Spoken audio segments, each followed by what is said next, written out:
unsay hinungdan nga gibato sa mga Hudiyo, si Kristo, nagtuo ba sila sa Kristo Dios o nagtuo sila nga sa Kristo tao? Pili. Dugay katubag sa iglesia ni Kristo eh. Ang pagtuo sa mga Hudiyo, tao. Kristo.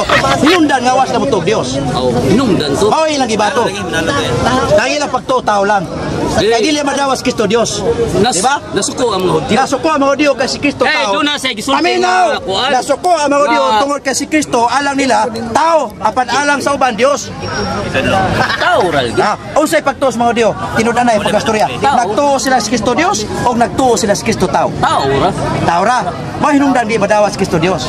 Di nila Kay tao para nila. Ikaw sa to ninyo.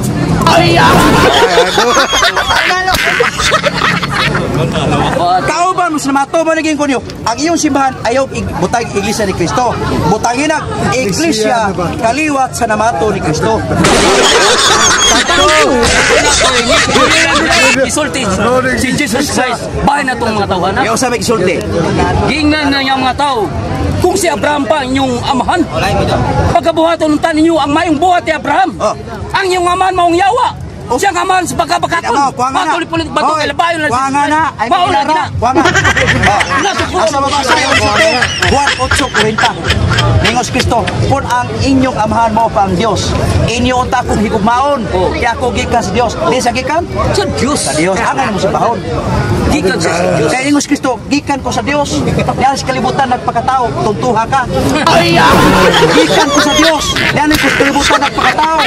Wa ko nyo dawata, ingon na Dios. Hinunuwa, inyo kong gisilikway, kaya inyong pagtutao. Di ba yung mga pagtuo ni mo?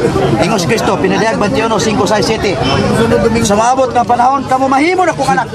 O ako, mahimo yung Diyos. Mahimo ng Diyos Kristo, di ba? Wa! Kaya hangtod ka ng mga kuwanga mo, kaliwa.